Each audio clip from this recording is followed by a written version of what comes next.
Hi guys, this is Siddhant from Serendi-PTE. Welcome to my channel. For all those people who've been struggling to decide between IELTS Academic and PTE Academic for either their student visas or their permanent residency visas, and you guys have finally made the right choice. That is to go ahead with PTE Academic. Now this is the perfect video for you all. More often than not, we generally struggle to find the first step as to how to get started. Now, for those people, this is the best video for all the PTE beginners who are trying to get into the world of PTE. Now, in this video, we're going to discuss the structure of the exam, plus all the question types in their right sequence, and most importantly, how each question type has an impact on all the modules. Now, I can't wait for you guys to watch this video. Enjoy.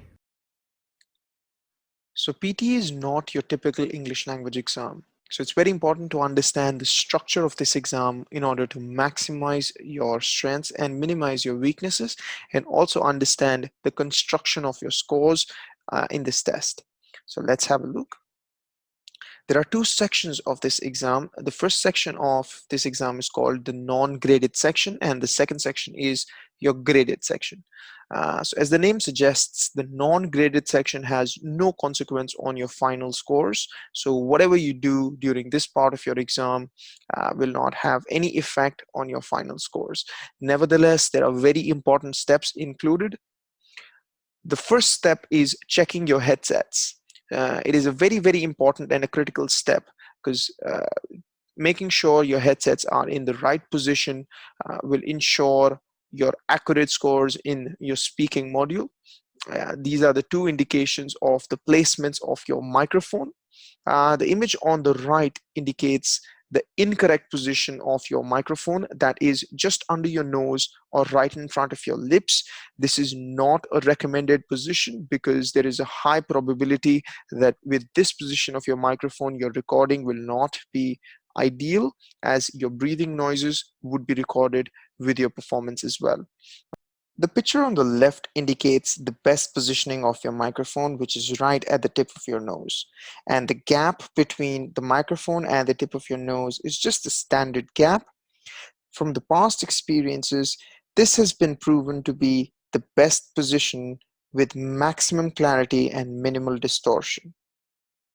The second step is your personal introduction.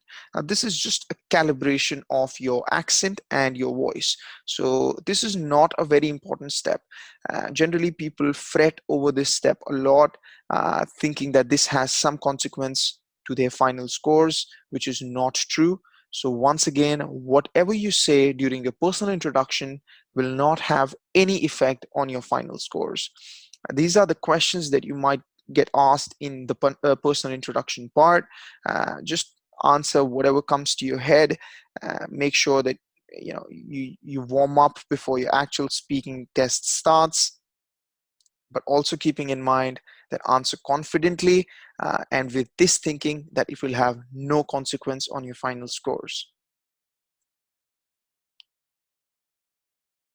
There are a total of 4 sections in your PTE test. The first section being the speaking section, the second one being the writing, the third one being reading, and the last section, the listening module. Your speaking module has 5 question types. The first question type is read aloud, where you'd be given 5 to 7 paragraphs, and you need to understand that this question gives you marks in 2 modules, which are reading and speaking. All you need to do in this question type is read the given paragraphs in a proper tone with proper fluency, and that's it. The next question type is your repeat sentence. Uh, as the name suggests, you listen to an audio and you need to repeat that audio. You will get 8 to 12 such audios in your exam, one audio at a time, and this question is important for your listening plus your speaking scores. The third question type is describe image, where you'd be given a graphical representation, one image at a time. It could be a pie chart, a bar graph, a flow chart, or a random image. And you're asked to describe that image. You'll be given 5 to 7 such images. and keeping in mind that this question only gives you marks in the speaking module. The next question type is retell lecture. As the name suggests, you listen to a lecture and you are supposed to retell the information given in the lecture. You would get 3 to 4 such lectures in your exam, one lecture at a time, and this question type gives you marks in your listening and your speaking module. The last but not the least question type in your speaking module is answer short questions, where you'd be asked a general knowledge question and you're supposed to give a response in 1, 2, or 3 words maximum. Your first response will be graded. You'll be asked 8 to 12 such questions, and this question type also gives you marks in listening and your speaking module. After your speaking, you'll be seeing your writing module. There are only 2 question types in your writing module.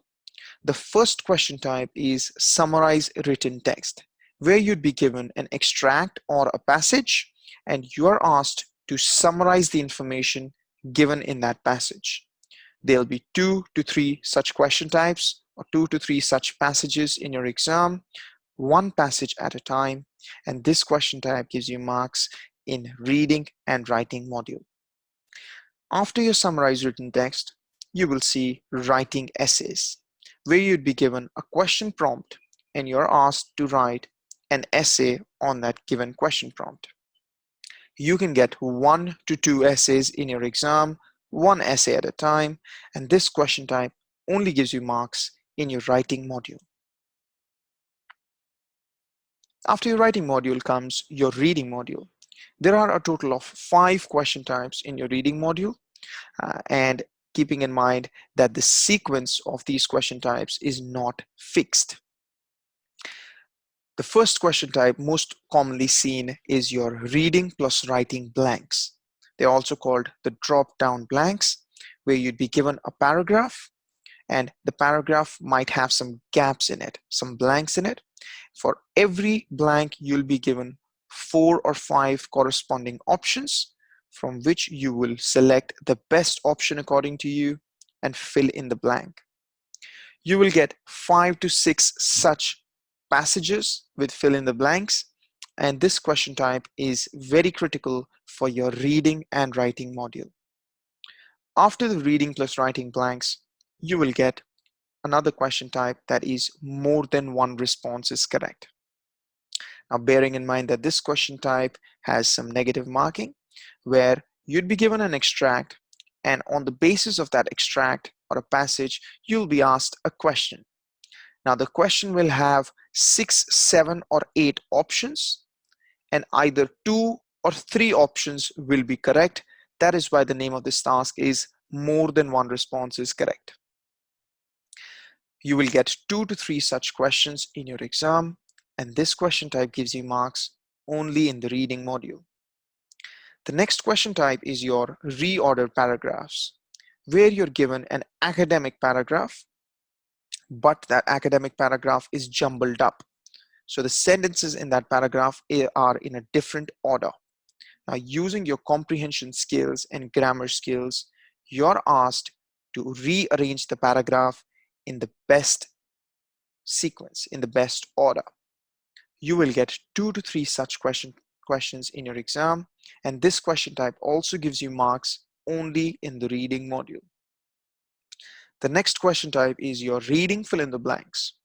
They are very similar to your reading and writing fill in the blanks, but this question type only gives you marks in the reading module and not in your writing module. What happens in this question type is you're given a paragraph with some gaps in it, and just under the paragraph there is a column with all the possible options. You need to select the right option from the column, drag and drop that option in the given gap according to your grammar knowledge, comprehension skills, or vocabulary. You will get 4 to 6 such question types in your exam, and like I said, this question type only gives you marks in the reading module. The last question type of your reading module is only one response is correct. Now this is very similar to more than one response is correct, but in this question type, there is no negative marking. There'll be a passage or an extract, and on the basis of this extract, you're asked a question. For that question, you will have 4 or 5 corresponding options. Now, out of the 4 or 5 corresponding options, only one response is correct. That's why the name of this task is only one response is correct. Now, you will get 2 to 3 such questions in your exam, and this question type only gives you marks in the reading module. Now, after the reading module, you're given a 10-minute optional break. Now, there are different schools of thought about this optional break. Some students feel that they need this breather to relax and let go of whatever they've done in the previous sections and start fresh in the next section, while others feel that taking this optional break can hinder their fluency, can hinder their concentration. So depending on how you work, you can either choose to take this 10-minute break or continue with your exam. Keeping in mind that once you opt for these 10 minutes optional break, you cannot enter the exam room. You're supposed to stay out of the exam room for the given 10 minutes, and you can come back once your 10 minutes have passed. The last module of your PTE test is also the lengthiest module. That is your listening module. So the first question type in your listening module is summarize spoken text, where you listen to an audio clip and you're asked to summarize whatever information was given in the audio clip for a friend. You'll get 2 to 3 such audios in your exam, one audio at a time, and this question type gives you marks in listening and writing module. Once again, the sequence of the questions in your listening module is not set, is not fixed. So the only questions that are in the fixed sequence are your first and the last question. So summarize spoken text and write from dictation. So after the summarize spoken text question type, you can get any of the following question types except write from dictation. You can get more than one response is correct, where you listen to an audio and there'll be a question asked based on that audio. For that question, you'll be given 6, 7, or 8 options, and either 2 or 3 responses will be correct from the given options. Now, bearing in mind that this question also has negative marking, you will get 2 to 3 such questions, and this question type only gives you marks in the listening module. The next question type could be only one response is correct, where you listen to an audio clip and you're asked a question based on that audio clip with 4 or 5 options. Now, only one response out of the 4 or 5 options is correct. Now, this question type has no negative marking. Once again, you can get 2 to 3 such questions in your exam, and this question also gives you marks in the listening module only. The next question type could be highlight correct summary, where you listen to an audio clip and you're given 4 or 5 corresponding options. Now, those 4 or 5 options are summarizations of the audio. They are the descriptions of the given audio. Now, out of the 4 or 5 options, you need to select one best description of the audio, one best summary of the audio. You can get 2 to 3 such questions in your exam, and this question type gives you marks in the listening and the writing module. Now, after the highlight correct summary, you can get select missing words, where you listen to an audio, but the last part of the audio is replaced by a beep sound. So now this is a deliberate replacement with a beep sound. What they want you to do is, based on your understanding of the audio, you need to select the correct option out of the 4 or 5 options as the best ending of the audio. You can get 2 to 3 such questions in your exam. This question type only gives you marks in the listening module. After select missing words, you might get highlight incorrect words, where you listen to an audio and given in front of you is the transcription of the audio, where the written version of the audio is given. Now, in the transcription, some of the words are incorrect which means some of the words will not match with the audio.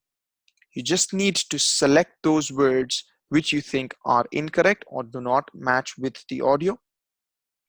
Now, keeping in mind that this question type has negative marking. So now you can get 2 to 3 such paragraphs in your exam, and this question type gives you marks in listening and your reading module. After highlighting correct words, you might get fill in the blanks, where you listen to an audio and there is a paragraph given in front of your screens. So now in the paragraph, there would be some gaps, some blanks.